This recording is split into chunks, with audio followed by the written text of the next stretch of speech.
Hə, dedik ki, etik davranış qaydaları bütün təhsil müəssisələrində çalışan müəllimlərə aiddir və onun da 7 prinsipi var. Birinci qanunsuzluqdan danışırıq.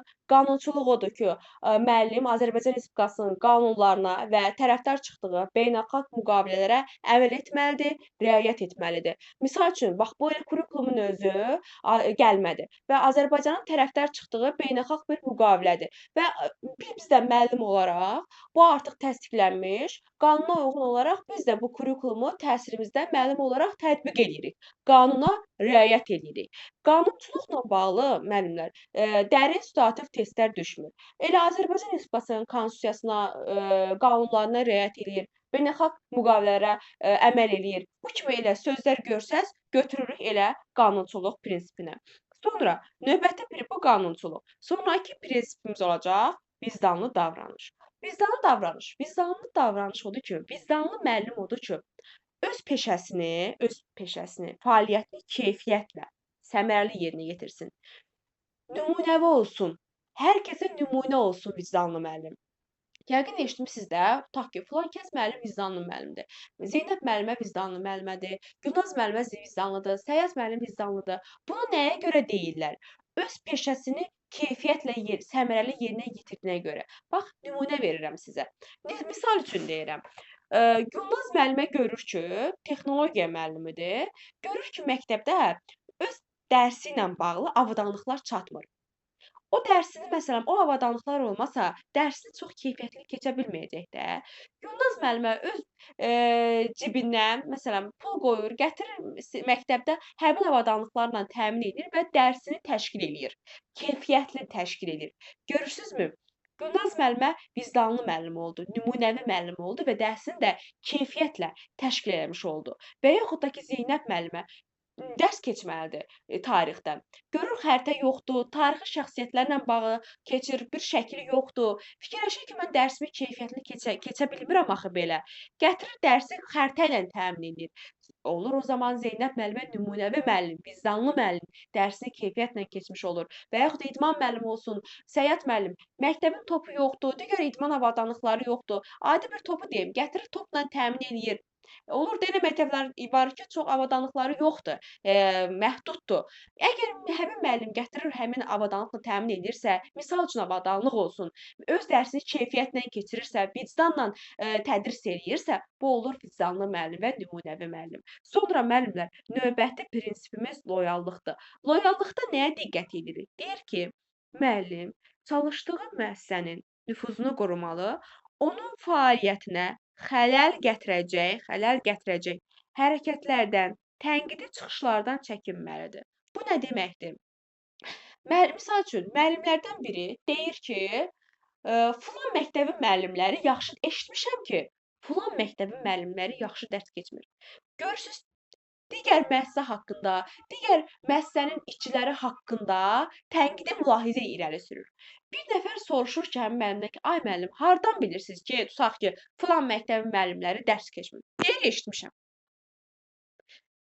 Dəqiq deyil ha, bu eşitibdir. Siz bir növ loyallığı bilirsiniz necə qiymətləndirin müəllimlər? Yerli yersiz danışmaq kimi. Yerli yersiz danışırsa müəllim, demək loyallıq prinsipini pozur. Bax, elə bir ki, öz rəhbərliyi olsun. Öz rəhbərliyini deyir ki, məsələn, bizim rəhbərlik rüşvətxordur. Rüşvət yeyir uşaqlardan. Bu haqda danışırsa, yenə deyirəm, qanunla təsdiqlənmiş demirəm ha, qanunla təsdiqlənmir, qanunsuz olaraq tənqidi mülahizələr irəli sürürsə və yaxud da ki, eşitmişəm ki, filan məktəbin direktoru rəhbərliyi rüşvət yığır. Və yaxud da eşitmişəm ki, müq imtahanında pullandır, pulunu verib keçməlisən. Demək müəllim tənqidi mülahizələrə yol verir. Müəllim yerli yersiz çıxışlar eləyir. Deməli müəllim loyallıq prinsipini pozmuş olur. Aydın oldu müəllimlər loyallıq nədir? Nəyə görə deyirik tənqidi mülahizələrdən çəkinməlidir?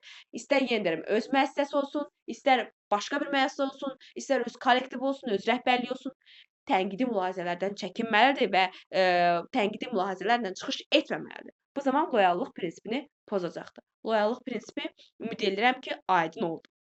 Sonra gəlirik mədəni davranışa. Mədəni davranış odur ki, müəllim nəzakətli olmalıdır. Nəzakətli, təmkinli, xeyirxah olmalıdır. davranışına fikir verməlidir müəllim. Müəllim tənqidi fikirlərə açıq olmalıdır. Misal üçün deyirəm, sinifdə gəlib rəhbərlik olsun, bir digər nümayəndələr olsun, müəllimin gəlib dərsində oturublar, müəllim də dərsini keçir. Dərsin sonunda müəllim, məsələn, rəhbərlik deyir ki, filan yerlərdə düzəliş eləsəz, dərsi daha çox məsəl üçün passiv uşaqlarla da aktivləşdirsəz müəllim yaxşı olar. Əgər müəllim qayıt deyir ki, deyirsən, məsələn, məni səhv tutursan, mən öz dərsimi keçə bilməyəcəm. Nə demək istəyirsən? Demək, müəllim tənqidi fikirlərə açıq deyil. O müəllim mədəni müəllim deyil. Mədəni müəllim tənqidə demirəm, tənqidi fikirlərə, təhqirə demirəm, tənqidi fikirlərə açıq olmalıdır. Onu qəbul eləməlidir, növbəti dərslərdə də düzəliş eləməlidir öz dərsində. Bu olmasın, başqa bir nümunədə olsun və geyiminə fikir verməlidir, səliqəsinə fikir verməlidir. Misal üçün, geyimdə sərgəsinə əgər müəllim, misal üçün, saçı başı dağınıq halda və yaxud da ki, geyimi, yəni etik olmayan geyim formasında gəlirsə məktəbə, səliqəsiz formada gəlirsə, kirli geyinib gəlirsə müəllim, mədəni davranışı pozur. Əgər uşaqla nəzakətli danışmırsa, təmkinlə, məsəl üçün, müəllimlər bilirsiniz də, hamımız qarşılaşmışıq ki, məktəbdə hər cürə uşaq olur, hər cürə valideyn olur.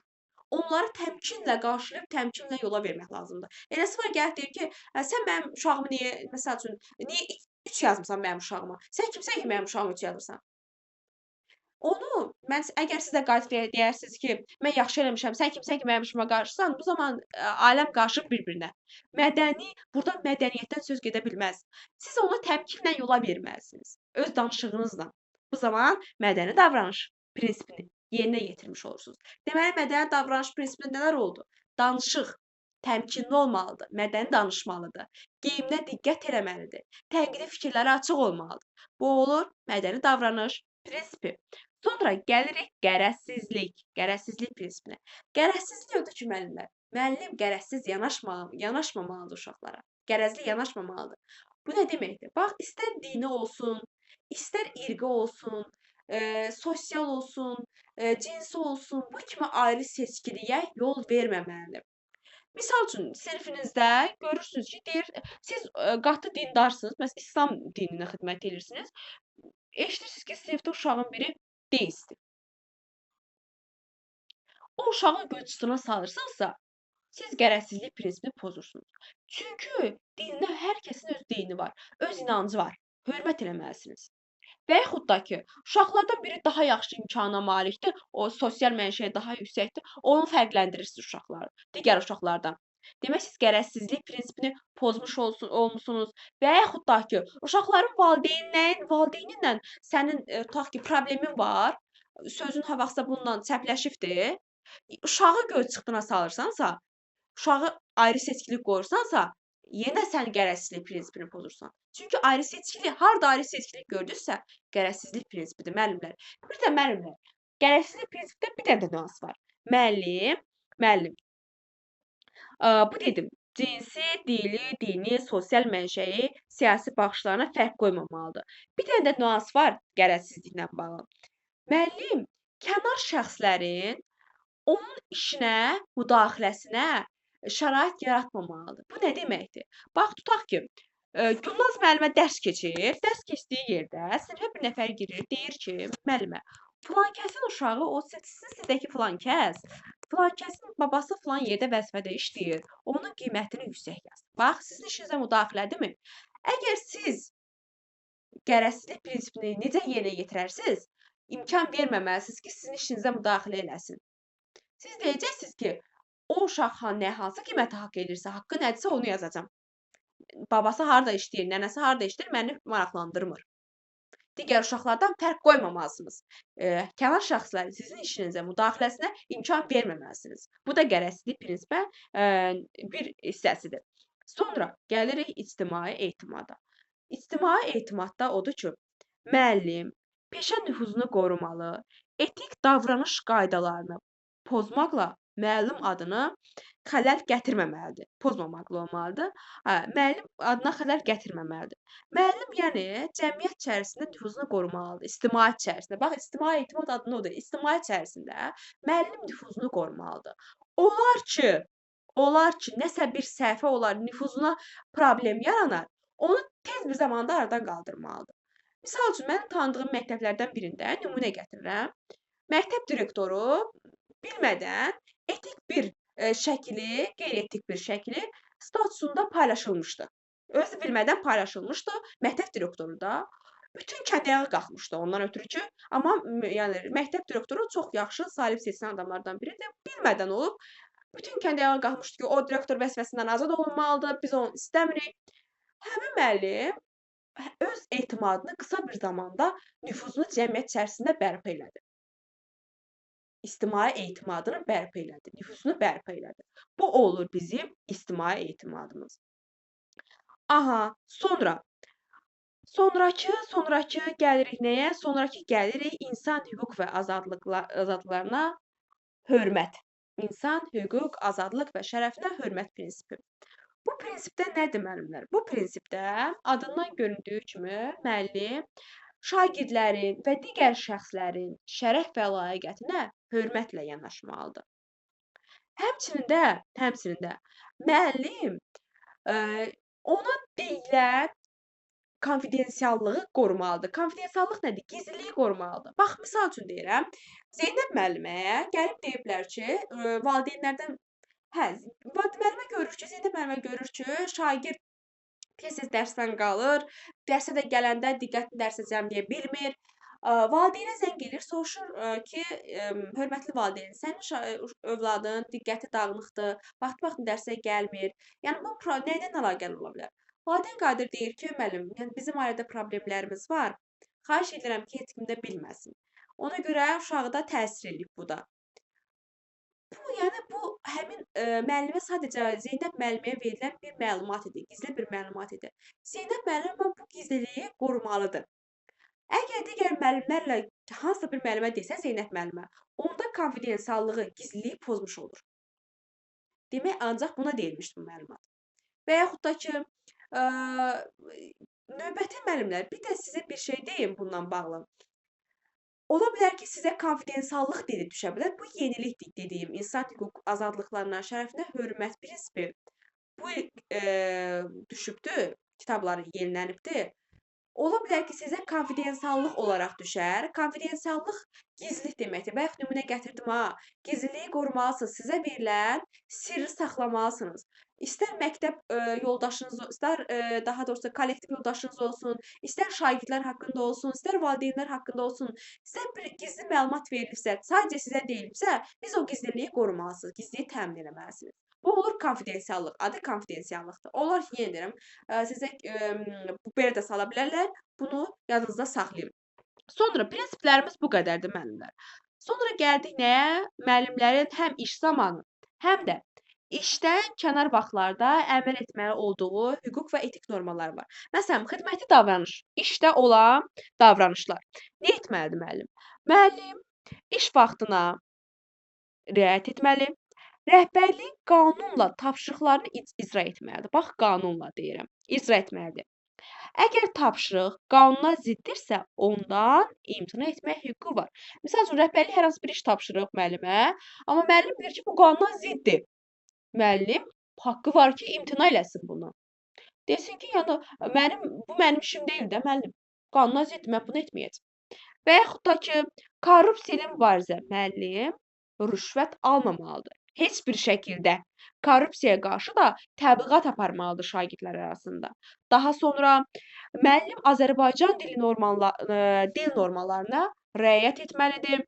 Şagirdlər üçün dəstəkləyici, təhlükəsiz mühit yaratmalıdır. Bunlar hər biri xidməti davranışlara aiddir. Və müəllimə nə qadağandır?